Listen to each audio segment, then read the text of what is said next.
Hi ನಮಸ್ತೆ ಸ್ನೇಹಿತರೆ, ನಾನು ಶಶಿಕುಮಾರ್ ಉಪ್ಪಾರ್. ಜ್ಞಾನ ಸಂಗಮ ಸ್ಟಡಿ ಸರ್ಕಲ್ ವಿಜಯಪುರ ಯೂಟ್ಯೂಬ್ ಚಾನಲ್ಗೆ ನಿಮಗೆಲ್ಲರಿಗೂ ಸ್ವಾಗತ. ಸ್ನೇಹಿತರೆ, ಜ್ಞಾನ ಸಂಗಮ ಸ್ಟಡಿ ಸರ್ಕಲ್ ವಿಜಯಪುರ ಯೂಟ್ಯೂಬ್ ಚಾನಲ್ನಲ್ಲಿ ಪ್ರತಿನಿತ್ಯ KS, PSI, PDO, PC, FDA, group C, KPSC ಇನ್ನೂ ಹಲವಾರು ಪರೀಕ್ಷೆಗಳಿಗೆ ಉಪಯುಕ್ತವಾಗುವಂತಹ ಪ್ರಚಲಿತ ವಿಷಯಗಳ ಆಧಾರಿತ ಪ್ರಶ್ನೆಗಳನ್ನು ಚರ್ಚಿಸಲಾಗುತ್ತದೆ. ನಾವು ತೆಗೆದುಕೊಳ್ಳುವಂಥ ಈ ಪ್ರಚಲಿತ ವಿಷಯ ಆಧಾರಿತ ಪ್ರಶ್ನೆಗಳು ಮುಂದೆ ಬರುವಂಥ ಹಲವಾರು ಪರೀಕ್ಷೆಗಳಿಗೆ ಉಪಯುಕ್ತವಾಗುತ್ತವೆ ಸ್ನೇಹಿತರೆ.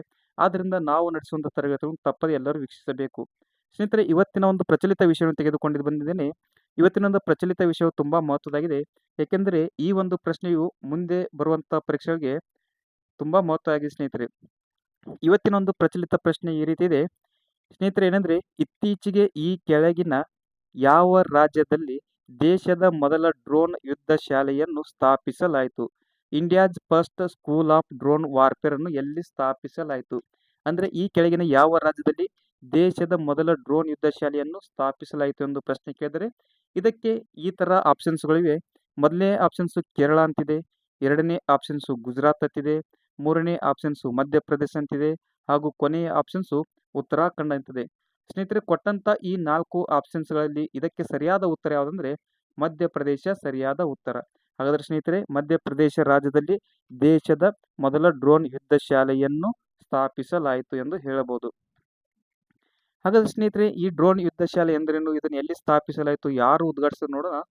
ಸ್ನೇಹಿತರೆ, India gets it's first drone warfare school BSF to build specialised drone commandos ಇನ್ ಮಧ್ಯಪ್ರದೇಶ. ಹಾಗಾದ್ರೆ ಸ್ನೇಹಿತರೆ, ಅದು ಎಲ್ಲಿ ಸ್ಥಾಪನೆ ಆಯ್ತು ಅಂದ್ರೆ ಮಧ್ಯಪ್ರದೇಶದಲ್ಲಿ ಸ್ಥಾಪನೆ ಆಯ್ತು ಅಂತ ಗೊತ್ತಾಯ್ತು.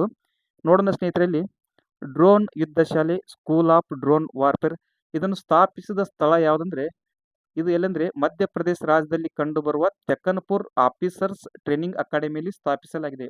ಎಲ್ಲೆಂದ್ರೆ ಮಧ್ಯಪ್ರದೇಶ ರಾಜ್ಯದ ತೆಕ್ಕನ್ಪುರ್ ಆಫೀಸರ್ಸ್ ಟ್ರೈನಿಂಗ್ ಅಕಾಡೆಮಿಯಲ್ಲಿ ಇದನ್ನು ಸ್ಥಾಪಿಸಲಾಯಿತು. ಹಾಗಾದ್ರೆ ಇದನ್ನು ಉದ್ಘಾಟಕರು ಯಾರಂದ್ರೆ ಉದ್ಘಾಟಿಸೋರು ಯಾರಂದ್ರೆ ಪ್ರಸ್ತುತ BSF ನ ಮಹಾನಿರ್ದೇಶಕರಾದಂಥ ದಲ್ಜಿತ್ ಸಿಂಗ್ ಚೌಧರಿ ಅವರು ಉದ್ಘಾಟಿಸಿದರು. ಈ ಚಿತ್ರದಲ್ಲಿ ಏನು ಕಾಣಿಸ್ತದಲ್ಲ, ಇವರು ದಲ್ಜಿತ್ ಸಿಂಗ್ ಚೌಧರಿ. ಇವರು ಪ್ರಸ್ತುತ BSF ನ ಮಹಾನಿರ್ದೇಶಕರಾಗಿ ಕಾರ್ಯನಿರ್ವಹಿಸುತ್ತಿದ್ದಾರೆ. ಇವರೇ ಏನ್ ಮಾಡಿದ್ರಂದ್ರ ಮಧ್ಯಪ್ರದೇಶದ ತೆಕ್ಕನ್ಪುರ್ ಆಫೀಸರ್ಸ್ ಟ್ರೈನಿಂಗ್ ಅಕಾಡೆಮಿಯಲ್ಲಿ ದೇಶದ ಮೊಟ್ಟ ಮೊದಲ ಡ್ರೋನ್ ಯುದ್ಧ ಶಾಲೆಯನ್ನು ಉದ್ಘಾಟಿಸಿದರು. ಹಾಗಾದ್ರೆ ಸ್ನೇಹಿತರೆ, ಈ ಡ್ರೋನ್ ಯುದ್ಧ ಶಾಲೆಯನ್ನು ಸ್ಥಾಪಿಸಿದ್ರು. ಇದರ ಒಂದು ಉದ್ದೇಶವೇನು?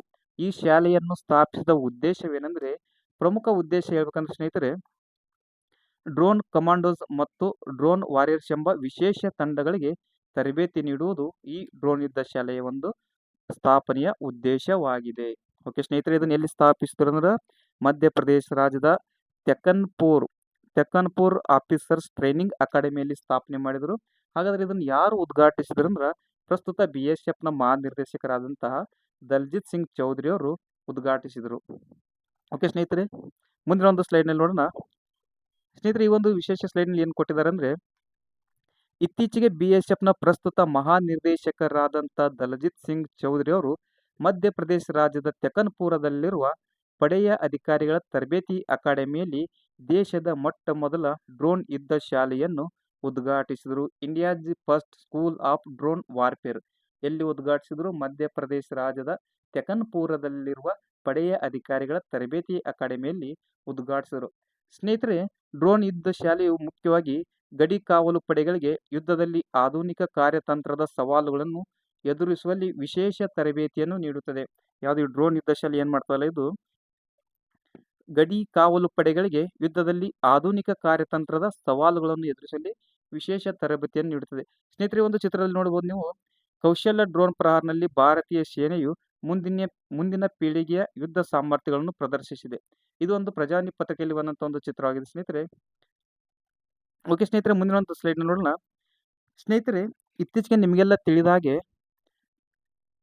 ಒಂದು ದುರಂತ ಘಟನೆ ನಡೀತದೆ. ಏನಂದ್ರೆ ಸ್ನೇಹಿತರೆ, 2025 ಏಪ್ರಿಲ್ 22ರಂದು ಎಷ್ಟು 2025 ಏಪ್ರಿಲ್ 22ರಂದು ಸ್ನೇಹಿತರೆ, ಇದು ದೇಶದ ಕರಾಳ ದಿನ ಎನ್ನಬಹುದು. ಏಕೆಂದ್ರೆ ಸ್ನೇಹಿತರೆ, 2025 ಏಪ್ರಿಲ್ 22ರಂದು ಜಮ್ಮು ಕಾಶ್ಮೀರದಲ್ಲಿ ಪಹಲ್ಗಾಮ್ ಎಂಬ ಒಂದು ಸ್ಥಳ ಬರ್ತದೆ. ಈ ಸ್ಥಳದಲ್ಲಿ ಪ್ರವಾಸಿಗರ ಮೇಲೆ ನಡೆದ ಭಯಾನಕ ಭಯೋತ್ಪಾದಕರ ಒಂದು ದಾಳಿ ಆಗುತ್ತದೆ ಸ್ನೇಹಿತರೆ. ಎಲ್ಲಿ? ಜಮ್ಮು ಕಾಶ್ಮೀರದ ಪಹಲ್ಗಾಮ್ ಎಂಬ ಸ್ಥಳದಲ್ಲಿ ಏನಂದ್ರ ಭಯೋತ್ಪಾದಕರು ಒಂದು ಭಾರತೀಯರ ಪ್ರವಾಸಿಗರ ಮೇಲೆ ದಾಳಿ ಮಾಡ್ತಾರೆ ಸ್ನೇಹಿತರೆ. ಇದೊಂದು ಧರ್ಮ ಆಧಾರಿತ ದಾಳಿಯಾಗಿದ್ದು, ಈ ಒಂದು ಭಯೋತ್ಪಾದಕರ ದಾಳಿಯಲ್ಲಿ ಸುಮಾರು 26 ಮಂದಿ ಭಾರತೀಯರು ಹತರಾಗುತ್ತಾರೆ. ಎಷ್ಟು? ಸುಮಾರು 26 ಮಂದಿ ಭಾರತೀಯ ಪ್ರಜೆಗಳು ಹತರಾಗುತ್ತಾರೆ. ಈ ಒಂದು ದಾಳಿಯಾಗಿದ್ದು ಕೇವಲ ಹಿಂದೂ ಧರ್ಮದ ಮೇಲೆ ಎಂದು ಹೇಳ್ಬೋದು. ಸ್ನೇಹಿತರೆ, ಈ ಒಂದು ಉದ್ದೇಶದಿಂದ ಆಪರೇಷನ್ ಸಿಂಧೂರ್ ನಂತರ ಭಾರತದ ಗಡಿಗಳಲ್ಲಿ ಬದಲಾಗುತ್ತಿರುವ ಬೆದರಿಕೆಗಳಿಗೆ ಪ್ರತಿಕ್ರಿಯೆಯಾಗಿ BSF ಏನ್ ಮಾಡ್ತಂದ್ರ ಮಧ್ಯಪ್ರದೇಶ ರಾಜ್ಯದ ತೆಕ್ಕನ್ಪುರದಲ್ಲಿರುವ ತನ್ನ ತರಬೇತಿ ಅಕಾಡೆಮಿಯಲ್ಲಿ ಡ್ರೋನ್ ಯುದ್ಧ ಶಾಲೆಯನ್ನು ಪ್ರಾರಂಭಿಸಿತು. ಅಂದ್ರೆ ಡ್ರೋನ್ ಯುದ್ಧ ಶಾಲೆಯನ್ನು ಪ್ರಾರಂಭಿಸಿದ ಪ್ರಮುಖ ಉದ್ದೇಶ ಏನಂದ್ರೆ ಈಗೇನು ಆಪರೇಷನ್ ಸಿಂಧೂರ್ ಆಯ್ತಲ್ಲ, ಆಪರೇಷನ್ ಪಹಲ್ಗಾಮ್ ಮೇಲೆ ದಾಳಿ ಆಯ್ತಾ, ಇಂಥ ದಾಳಿಗಳನ್ನು ಮುಂದೆ ಆಗದಂತೆ ತಡೆಗಟ್ಟಲು ಮತ್ತು ಭಾರತದ ಗಡಿಗಳಲ್ಲಿ ಬೆದರಿಕೆಗಳನ್ನು ತಡೆಯಲು ಅದಕ್ಕೆ ಪ್ರತಿಕ್ರಿಯೆಯಾಗಿ ಡ್ರೋನ್ಗಳ ಮುಖಾಂತರ ಹೇಗೆ ನಾವು ಅದನ್ನು ಬಾಹ್ಯ ದಾಳಿಯನ್ನು ತಡೆಯಬಹುದು ಎಂದು ತಿಳಿಸುವ ಮುಖಾಂತರ BSF ಏನ್ ಮಾಡಿದಂದ್ರ ಮಧ್ಯಪ್ರದೇಶ ರಾಜ್ಯದ ತೆಕ್ಕನ್ಪುರದಲ್ಲಿರುವ ತನ್ನ ತರಬೇತಿ ಅಕಾಡೆಮಿಯಲ್ಲಿ ಡ್ರೋನ್ ಯುದ್ಧ ಶಾಲೆಯನ್ನು ಸ್ಥಾಪಿಸಿತು. ಸ್ನೇಹಿತರದು ಆಕ್ರಮಣಕಾರಿ ಮತ್ತು ರಕ್ಷಣಾತ್ಮಕ ಮಾನವರಹಿತ ವೈಮಾನಿಕ ಸಾಮರ್ಥ್ಯವನ್ನು ನಿರ್ಮಿಸಲು ಸಹಾಯ ಮಾಡುತ್ತದೆ. ಯಾವುದು? ಡ್ರೋನ್ ಯುದ್ಧ ಶಾಲೆ. ಸ್ನೇಹಿತರಲ್ಲಿ ನೋಡ್ಬೋದು, ಸ್ಕೂಲ್ ಆಫ್ ಡ್ರೋನ್ ವಾರ್ಫೇರ್ ಅಂತ ಕೊಟ್ಟಿದ್ದಾರೆ. Post operation Sindoor BSF opens India's first drone warfare school in Tekanpur. ಅಂದ್ರೆ ಈ ಸ್ಥಾಪಿಸಿದ ಉದ್ದೇಶ ಪ್ರಮುಖ ಅಂದ್ರೆ ಆಪರೇಷನ್ ಸಿಂಧೂರದ ನಂತರ ಇದರೊಂದು ಸ್ಥಾಪಿಸಲಾಗಿದೆ. ಸ್ನೇಹಿತರೆ, ಈ ಡ್ರೋನ್ ಯುದ್ಧ ಶಾಲೆಯಲ್ಲಿ ಪ್ರಮುಖವಾಗಿ 3 ವಿಭಾಗಗಳನ್ನು ಹೊಂದಿದೆ. ಯಾವುದು? ಡ್ರೋನ್ ಯುದ್ಧ ಶಾಲೆ ಏನಿದೆಲ್ಲ ಅದು ಪ್ರಮುಖವಾಗಿ ಎಷ್ಟು ವಿಭಾಗಗಳನ್ನು ಹೊಂದಿದೆ ಅಂದ್ರೆ 3 ವಿಭಾಗಗಳನ್ನು ಒಳಗೊಂಡಿದೆ. ಆ 3 ವಿಭಾಗಗಳು ಯಾವುದಂದ್ರೆ ಒಂದು ಅಭಿವೃದ್ಧಿ ವಿಭಾಗ ಇದೆ, ಎರಡನೇದು ಹಾರಾಟ ಮತ್ತು ಪೈಲಟಿಂಗ್ ವಿಭಾಗ ಕಂಡು ಬರ್ತದೆ, ಮತ್ತು 3 ತಂತ್ರಗಳು ಮತ್ತು ಸಂಶೋಧನೆ. ಅಂದ್ರೆ ಈ ಯುದ್ಧ ಶಾಲೆಯು ಪ್ರಮುಖವಾಗಿ 3 ವಿಭಾಗಗಳನ್ನು ಒಳಗೊಂಡಿದೆ. ಅದರಲ್ಲಿ ಅಭಿವೃದ್ಧಿ 1, ಎರಡನೇದು ಹಾರಾಟ ಮತ್ತು ಪೈಲಟಿಂಗ್, 3 ತಂತ್ರಗಳು ಮತ್ತು ಸಂಶೋಧನೆ.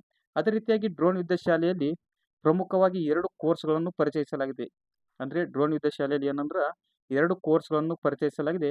ಆ 2 ಕೋರ್ಸ್ಗಳಲ್ಲಿ ಮೊದಲೇದು ಯಾವ್ದಾದ್ರೆ ಡ್ರೋನ್ ಕಮಾಂಡೋ ಇದು ಮೊದಲೇ ಕೋರ್ಸು, ಡ್ರೋನ್ ವಾರಿಯರ್ ಎಂಬುದು ಇದು ಎರಡನೇ ಕೋರ್ಸ್ ಇದೆ. ಹಾಗಾದ್ರೆ ಸ್ನೇಹಿತರೆ, ಡ್ರೋನ್ ಕಮಾಂಡೋ ಕೋರ್ಸ್ ಅಂದ್ರೆ ಏನಂದ್ರ ಸಿಬ್ಬಂದಿಗೆ 1 ನಿಮಿಷಕ್ಕಿಂತ ಕಡಿಮೆ ಅವಧಿಯಲ್ಲಿ ಡ್ರೋನ್ಗಳನ್ನು ಜೋಡಿಸಲು ತರಬೇತಿ ನೀಡಲಾಗುತ್ತದೆ. ಅಂದ್ರೆ ಡ್ರೋನ್ ಕಮಾಂಡೋ ಕೋರ್ಸ್ನಲ್ಲಿ ಏನ್ ಮಾಡ್ತಂದ್ರ ಈ ಸಿಬ್ಬಂದಿಗಳು ಇರ್ತಾರಲ್ಲ ಅವರಿಗೆ 1 ನಿಮಿಷಕ್ಕಿಂತ ಕಡಿಮೆ ಅವಧಿಯಲ್ಲಿ ಡ್ರೋನ್ಗಳನ್ನು ಜೋಡಿಸಲು ತರಬೇತಿ ನೀಡುತ್ತದೆ.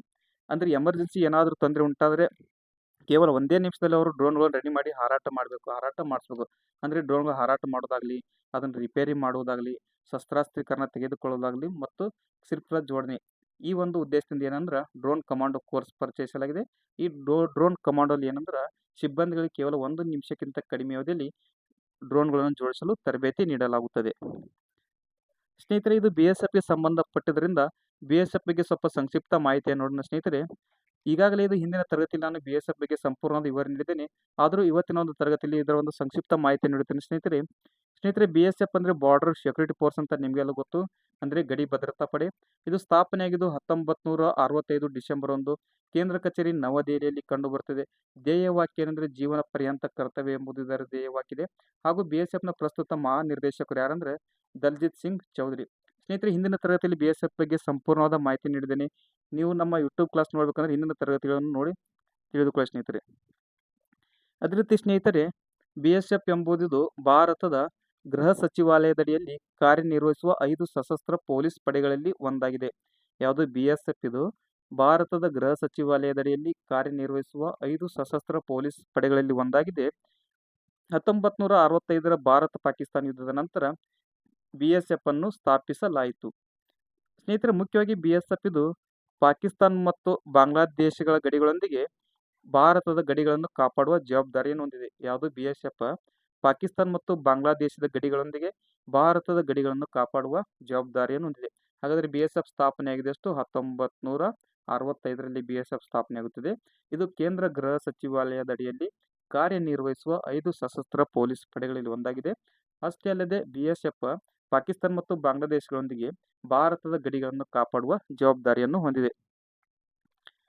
ಸ್ನೇಹಿತರೆ, ಈ ಒಂದು ಚಿತ್ರದಲ್ಲಿ ನೀವೇನು ನೋಡ್ತಿದ್ರಲ್ಲ, ಇವರು BSF ನ ಮೊದಲ ಮಹಾನಿರ್ದೇಶಕರಾದಂಥ KF ರುಸ್ತುಂಜಿ. ಯಾರು? ಇವ್ರು ಏನು ಇಲ್ಲಿ 3 ಚಿತ್ರದಲ್ಲಿ ಕಾಣಿಸ್ತಿದಾರಲ್ಲ, ಇವರು BSF ನ ಮೊಟ್ಟ ಮೊದಲ ಮಹಾನಿರ್ದೇಶಕರಾದಂಥ KF ರುಸ್ತುಂಜಿ. ಸ್ನೇಹಿತರೆ, ಅವಾಗಲೇ ಹೇಳಿದಾಗೆ BSF ಕೇಂದ್ರ ಗೃಹ ಸಚಿವಾಲಯದಡಿ ಕಾರ್ಯನಿರ್ವಹಿಸುವ ಒಂದು ಸಶಸ್ತ್ರ ಪೊಲೀಸ್ ಪಡೆಯಾಗಿತ್ತು ಅಂತ ಹೇಳಿದೆ. ಹಾಗಾದ್ರೆ ಸ್ನೇಹಿತರೆ, ಕೇಂದ್ರ ಗೃಹ ಸಚಿವಾಲಯದಡಿ ಕಾರ್ಯನಿರ್ವಹಿಸುವ 5 ಸಶಸ್ತ್ರ ಪೊಲೀಸ್ ಪಡೆಗಳ ಬಗ್ಗೆ ತಿಳಿದುಕೊಳ್ಳೋಣ. ಸ್ನೇಹಿತರೆ, ಇಲ್ಲಿ ಮೊದಲನೇದಾಗಿ ಕೊಟ್ಟಿದ್ದೇನೆ, ಇದು CRPF ಅಂತಿದೆ, ಎರಡನೇದಾಗಿ ITBP ಅಂತಿದೆ, ಮೂರನೇದಾಗಿ SSB ಅಂತಿದೆ, ನಾಲ್ಕನೇದಾಗಿ BSF ಇದೆ, ಹಾಗೂ 5ನೇದಾಗಿ CISF ಇದೆ. ಹಾಗಾದ್ರೆ ಸ್ನೇಹಿತರೆ CRPFನ ವಿಸ್ತೃತ ರೂಪ ಅಂದರೆ ಸೆಂಟ್ರಲ್ ರಿಸರ್ವ್ ಪೊಲೀಸ್ ಫೋರ್ಸ್ ಅಂತಿದೆ. ಸ್ಥಾಪನೆಯಾಗಿದೆ 1939. ಅದೇ ರೀತಿಯಾಗಿ ITBP ಅಂತಿದೆ, ಇಂಡೋ ಟಿಬೆಟಿಯನ್ ಬಾರ್ಡರ್ ಪೊಲೀಸ್ ಅಂತಿದೆ. ಇದು ಸ್ಥಾಪನೆಯಾಗಿದೆ 1962ರಲ್ಲಿ. 3ನೇದಾಗಿ SSB ಅಂತ ಬರ್ತದೆ. ಇದು ಸ್ಥಾಪನೆ ಆಗಿದ್ದು 1963. ಇದನ್ನು SSB ಅಂದರೆ ಸಶಸ್ತ್ರ ಸೀಮಾ ಬಲ ಅಂತ ಕರೀತಾರೆ. ಹಾಗೂ 4ನೇದಾಗಿ BSF ಅಂತ ಬರ್ತದೆ. BSF ಅಂದರೆ ಬಾರ್ಡರ್ ಸೆಕ್ಯೂರಿಟಿ ಫೋರ್ಸ್, ಸ್ಥಾಪನೆಯಾಗಿದ್ದು 1965. ಕೊನೆಯದಾಗಿ CISF ಅಂತ ಬರ್ತದೆ. CISF ಅಂದರೆ ಸೆಂಟ್ರಲ್ ಇಂಡಸ್ಟ್ರಿಯಲ್ ಸೆಕ್ಯೂರಿಟಿ ಫೋರ್ಸ್, ಇದು ಸ್ಥಾಪನೆಯಾಗಿದ್ದು 1969ರಲ್ಲಿ. ಸ್ನೇಹಿತರೆ, ಈ ಒಂದು ಸಶಸ್ತ್ರ ಪೊಲೀಸ್ ಪಡೆಗಳ ಮೇಲೆ ಹಲವಾರು ಬಾರಿ ಪ್ರಶ್ನೆಯನ್ನು ಕೇಳಿದ್ದಾರೆ. ಅಂದರೆ ಒಂದು ಪಡೆಯನ್ನು CRPF ಅಂತ ಕೊಟ್ಟು ಅದರ ವಿಸ್ತೃತ ರೂಪ ಅಂತ ಕೇಳ್ತಾರೆ. ಅದೇ ರೀತಿಯಾಗಿ ITBP ಅಂತ ಕೊಟ್ಟು ಇದರ ವಿಸ್ತೃತ ರೂಪ ತಿಳಿಸಿ ಅಥವಾ ಅದು ಸ್ಥಾಪನೆಯಾದ ವರ್ಷ ಅಂತ ಕೇಳ್ತಾರೆ. ಇದೇ ರೀತಿ ಹಲವಾರು ಪರೀಕ್ಷೆಗಳಲ್ಲಿ ಪ್ರಶ್ನೆಗಳನ್ನು ಕೇಳಿರ್ತಾರೆ. ಆ ಒಂದು ಉದ್ದೇಶದಿಂದ ಈ ಕೇಂದ್ರ ಗೃಹ ಸಚಿವಾಲಯದಲ್ಲಿ ಕಾರ್ಯನಿರ್ವಹಿಸುವ 5 ಸಶಸ್ತ್ರ ಪೊಲೀಸ್ ಪಡೆಗಳು ತುಂಬಾ ಮಹತ್ವದ್ದಾಗಿರ್ತವೆ. ಇವುಗಳನ್ನು ತಪ್ಪದೇ ನೋಟ್ ಮಾಡಿಕೊಳ್ಳಿ. ಸ್ನೇಹಿತರೆ, 5 ಸಶಸ್ತ್ರ ಪೊಲೀಸ್ ಪಡೆಗಳ ಪ್ರಸ್ತುತ ಮಹಾನಿರ್ದೇಶಕರು ಯಾರೆಂದು ನಾನು ತಿಳಿಸಿಕೊಡ್ತೀನಿ. ಅವರು ಪ್ರಸ್ತುತ ಮಹಾನಿರ್ದೇಶಕರು ಮತ್ತು ಅವರ ಚಿತ್ರವನ್ನು ಹಾಕಿದ್ದೀನಿ, ಸರಿಯಾಗಿ ಗಮನಿಸಿ. ಇವರು BSFನ ಪ್ರಸ್ತುತ ಮಹಾನಿರ್ದೇಶಕರಾದಂಥ ದಲ್ಜಿತ್ ಸಿಂಗ್ ಚೌಧರಿ. 5 ಸಶಸ್ತ್ರ ಪೊಲೀಸ್ ಪಡೆಗಳನ್ನು ಹೇಳಿದ್ದೇನೆ. ಅವುಗಳಲ್ಲಿ BSFನ ಪ್ರಸ್ತುತ ಮಹಾನಿರ್ದೇಶಕರು ಅಂದರೆ ದಲ್ಜಿತ್ ಸಿಂಗ್ ಚೌಧರಿ. ಈ ಚಿತ್ರದಲ್ಲಿ ಏನು ಕಾಣಿಸ್ತಿದಾರಲ್ಲ, ಇವರು ದಲ್ಜಿತ್ ಸಿಂಗ್ ಚೌಧರಿ. ಇವರು BSFನ ಪ್ರಸ್ತುತ ಮಹಾನಿರ್ದೇಶಕರು. ಅದೇ ರೀತಿ ಸ್ನೇಹಿತರೆ, CRPF ಮತ್ತು ITBP ಅಂತಿದೆ. CRPFನ ಪ್ರಸ್ತುತ ಮಹಾನಿರ್ದೇಶಕರು ಜ್ಞಾನೇಂದ್ರ ಪ್ರತಾಪ್ ಸಿಂಗ್ ಹಾಗೂ ITBPಯ ಪ್ರಸ್ತುತ ಮಹಾನಿರ್ದೇಶಕರು ಯಾರು, ಪ್ರವೀಣ್ ಕುಮಾರ್. ಈ ಚಿತ್ರದಲ್ಲಿ ಏನು ಕಾಣಿಸ್ತಿರಲ್ಲ, CRPFನ ಪ್ರಸ್ತುತ ಅಂದರೆ ಇವಾಗ ಅಧಿಕಾರದಲ್ಲಿ ಇರುವಂಥ ಜ್ಞಾನೇಂದ್ರ ಪ್ರತಾಪ್ ಸಿಂಗ್ ಅವರು. ಅದೇ ರೀತಿಯಾಗಿ ಈ ಚಿತ್ರದಲ್ಲಿ ಕಾಣಿಸ್ತಿರೋರು ಪ್ರವೀಣ್ ಕುಮಾರ್. ಇವರು ಇಂಡೋ ಟಿಬೆಟಿಯನ್ ಬಾರ್ಡರ್ ಪೊಲೀಸ್ ಅಂದರೆ ITBPಯ ಪ್ರಸ್ತುತ ಮಹಾನಿರ್ದೇಶಕರಾಗಿದ್ದಾರೆ. ಸ್ನೇಹಿತರೆ, ಅದೇ ರೀತಿ SSB ಬರುತ್ತೆ ಮತ್ತು CISF ಅಂತ ಬರುತ್ತದೆ. ಇದು ಕೂಡ ಸಶಸ್ತ್ರ ಪೊಲೀಸ್ ಪಡೆಗಳಲ್ಲಿ ಒಂದಾಗಿದೆ. SSB ಅಂದರೆ ಸಶಸ್ತ್ರ ಸೀಮಾ ಬಲ. ಇದರ ಪ್ರಸ್ತುತ ಮುಖ್ಯಸ್ಥರು ಯಾರಂದ್ರೆ ಮಹಾನಿರ್ದೇಶಕರು ಸಂಜಯ್ ಸಿಂಘಲ್. ಈ ಚಿತ್ರದಲ್ಲಿ ಕಾಣಿಸ್ತಾರಲ್ಲ, ಇವರೇ ಸಂಜಯ್ ಸಿಂಘಲ್. ಅದೇ ರೀತಿಯಾಗಿ CISF ಅಂತ ಬರ್ತದೆ ಸ್ನೇಹಿತರೆ. ಇದರ ಪ್ರಸ್ತುತ ಮುಖ್ಯಸ್ಥರು ಯಾರಂದ್ರೆ ಪ್ರವೀರ್ ರಂಜನ್. ಈ ಚಿತ್ರದಲ್ಲಿ ಏನು ಕಾಣಿಸ್ತಿದಾರಲ್ಲ, ಇವರೇ ಪ್ರವೀಣ್ ರಂಜನ್. ಸ್ನೇಹಿತರೆ, ಈ 5 ಸಶಸ್ತ್ರ ಸೀಮಾ ಬಲಗಳು ಮತ್ತು ಅವುಗಳ ಪ್ರಸ್ತುತ ಮುಖ್ಯಸ್ಥರನ್ನು ನೀಡಿದ್ದೇನೆ. ಅವುಗಳನ್ನು ಕಡ್ಡಾಯವಾಗಿ ನೋಟ್ ಮಾಡಿಕೊಳ್ಳಿ. ಯಾಕೆಂದರೆ ಮುಂದೆ ಬರುವಂಥ ಪರೀಕ್ಷೆಗಳಿಗೆ ಇವರು ಕೂಡ ಮಹತ್ವದಾಗುತ್ತಾರೆ ಸ್ನೇಹಿತರೆ.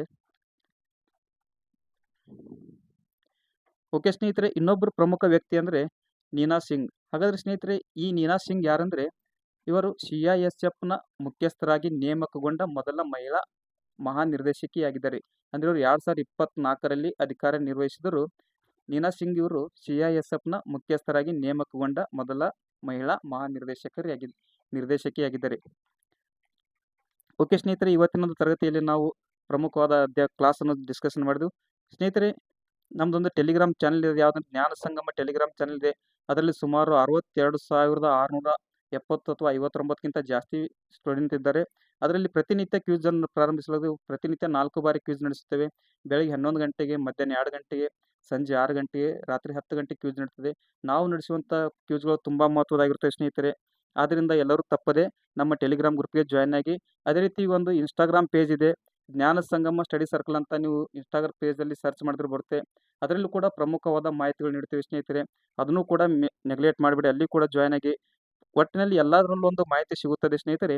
ಆದ್ದರಿಂದ ನಾವು ಹಾಕುವಂಥ ನೋಟ್ಸ್ಗಳನ್ನು ನೋಟ್ ಮಾಡಿಕೊಳ್ಳಿ, ಕ್ಲಾಸ್ಗಳನ್ನು ವೀಕ್ಷಿಸಿ. ಓಕೆ ಸ್ನೇಹಿತರೆ, ಇವತ್ತಿನ ಒಂದು ತರಗತಿಯನ್ನು ಕೇಳಿದಂತೆ ಎಲ್ಲರಿಗೂ ಧನ್ಯವಾದಗಳು. ನಮ್ಮ ಒಂದು ತರಗತಿಗಳು ನಿಮ್ಗೆ ಇಷ್ಟವಾಗಿದ್ದರೆ ನಿಮ್ಮ ಸ್ನೇಹಿತರಿಗೂ ಶೇರ್ ಮಾಡಿ. ಅದೇ ರೀತಿ ನಮ್ಮ ಯೂಟ್ಯೂಬ್ ಚಾನಲನ್ನು ಸಬ್ಸ್ಕ್ರೈಬ್ ಮಾಡಿ. ಎಲ್ಲರಿಗೂ ಧನ್ಯವಾದಗಳು. ಬಂದಾಗಿಲ್ಲ.